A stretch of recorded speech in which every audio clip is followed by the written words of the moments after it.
What is going on, guys? In today's video I will show you the best fire demon witch build in Path of Exile 2. So in this guide I will give you a quick overview of the setup, then I will explain what skill gems and upgrades should you focus on. Then as well we'll see what is the best gear and how to get it for both the mid game and end game. And then finally we will go over the passive tree, attributes, your skill rotations, and even what Atlas passive should you use, so we would be able to get the highest damage possible and much more. If you are looking for this build on the website, then click my link in this video description or the pinned comment.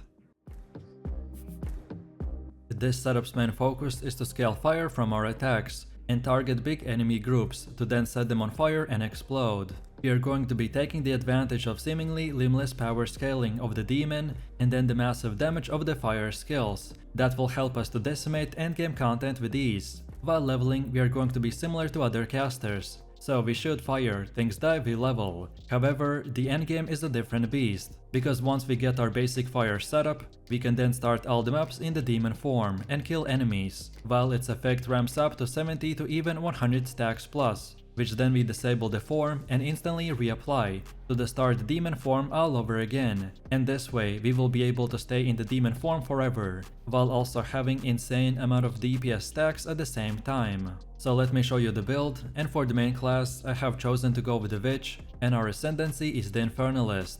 Then for the first one we got the demon form with support gems such as the Vitality, Precision, Clarity, Ingenuity and the Cannibalism. Then second we got the Raging Spirits with the Fire Infusion, Feeding Frenzy and the Martial Tempo. Then next we got Fireball with a Scatter Shot, Fire Penetration, Arcane Surge and the Considered Casting. Next we have the Flame Wall with Inspiration, Arcane Tempo and Magnified Effect. Next up we have the Solar Orb with Elemental Discharge, Fire Exposure, Searing Flame and the Maim. Then for one of the last ones we got the Firestorm with Overabundance, Spell Echo, Hourglass and Inevitable Critical. Then next we have Cast on Ignite with Ember Facilate, Impetus, Energy Retention and Fire Mastery. And finally for the last one we got the Flammability with Vitality, Precision and Cannibalism. Next we also have a leveling build in case if you are starting your journey from level 0 and you want to use it up until about level 25, where you should start getting our most important skills like the Fireball and then also your first Ascendancy points, so you could unlock the demon form. So first off we have the Firebolt with a Scatter Shot. Then next we have the Unleash with the Fire Penetration.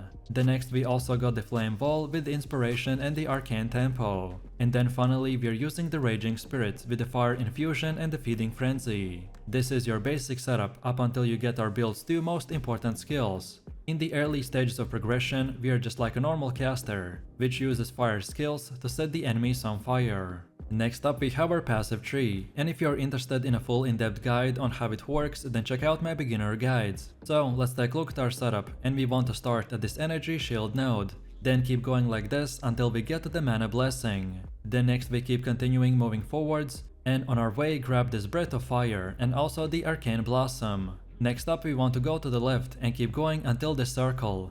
And then here we take this whole thing. Then next up we want to circle back a little, and from this point this time we move forwards until we get to the top, and then take left and we want to get all of these fire nodes. Then next up we again circle back a little, and this time take right and keep going until these nodes. So Ingenuity, Raw Mana and Arcane Intensity. Then next we want to get our two keystones, so first of all get the Eldritch Batter. And then once we have this one we go all the way to the left by following our previous path and keep going until we unlock the Mind over Matter. And then finally from this point and onwards you can unlock the rest of the nodes in whatever order you prefer. All of the nodes that we have are very useful, but the ones I mentioned have the top priority as they're the most important ones to acquire early on in the game to make our build functional, and then in the late game to make it even more powerful. Also, as far as attributes go, you just simply want to fulfill your attribute requirements for the gear and skill gems. And then after that, spend the rest of your leftover attributes into more intelligence.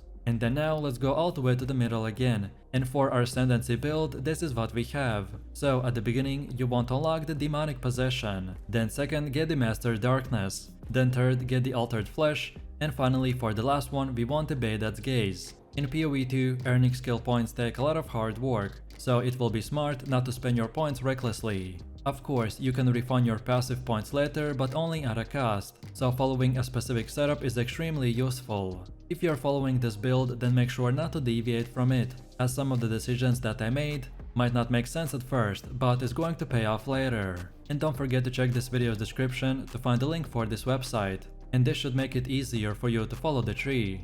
Next up we have our Atlas passives, and the general idea behind this is to aim for bonus passives that spawn a lot of grouped up monsters, such as in expeditions or in rituals. So when we start, we want to first of all get to this bottom left side like this, then now keep going until we get to this deadly evolution keystone. Then from here keep going all the way to the right. Next we again want to start from the middle, and this time go to the top middle and get all of these passives. And then from here you get the rest of the nodes in whatever order you prefer. On top of this, we also have these other trees specifically for breaches, expeditions, rituals, delirium and etc. And for these, the order that you select them doesn't really matter, as long as you follow this exact path.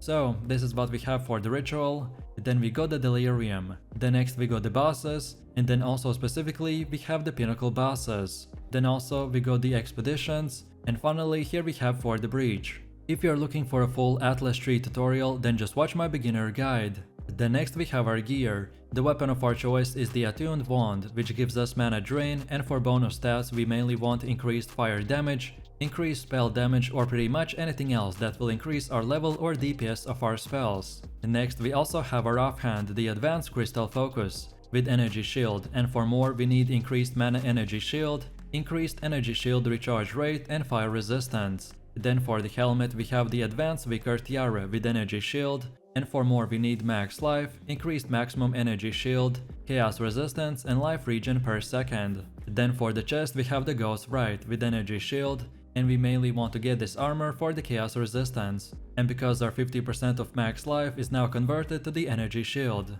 and this will become very useful as we're using the life regen, and because of our keystone setup, which I will explain in just a second. But as this is an endgame item to help you with the harder content, so this is not required, and you can get any other body armor, just make sure that you have good resistance, increased energy shield and life regen on hit. Then for the belt we have the utility belt, with 20% quicker flask recovery, and for more we need max life, more charm slots and life regen per every second. Then for gloves we got the expert Sombri gloves with energy shield, and for more we want to gain life per every enemy hit, then also gain life per every enemy killed and the lightning resistance. Then for boots we're using the expert feathered sandals with energy shield, and for more we need max life, increased movement speed, which is pretty much a requirement to get on every single boots, and then finally we have resistance like lightning and fire. Then for our rings we got 2 copies of the same one, so we're using the Amethyst ring with more percentage to chaos resistance,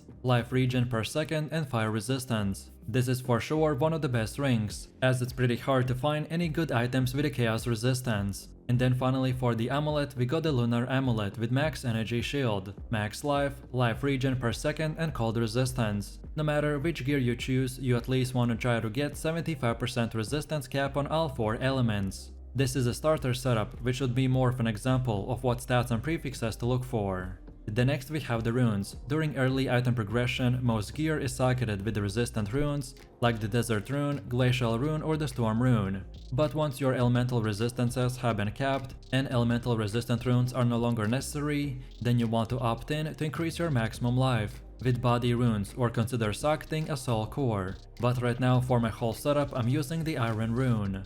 And as far as getting this gear goes, by far the best way to get better gear in the campaign is to check the vendor in the town each time you level up, as vendors can change their offerings based on your level, so this is the best way to find upgrades. And then after level 65, you just want to keep continuing repeating your maps until tier 16.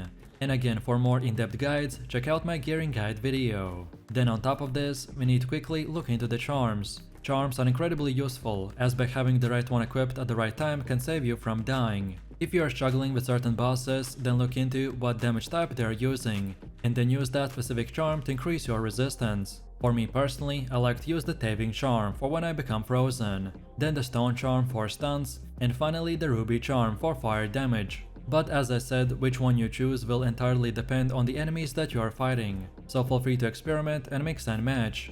And now finally, let's quickly take a look at how this build will work. So our rotation is pretty straightforward. Start our rotation with a solar orb which forms a huge AoV, which will spread the blind, maim and the fire exposure, while being an easy way to trigger our elemental discharge as well. Then next we use the flammability for curse, and then use the flame wall to buff our next fire skills and spread our ignite.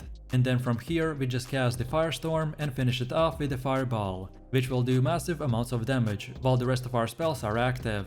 And on top of this, don't forget that our Ember Facillate from the cast on Ignite is always proccing in the background. So let me know what you think about this build in the comments below. If you enjoyed this, then you definitely don't want to miss my top 3 best builds video, where I showed even more powerful builds. So click the screen now and I'll see you in the next one.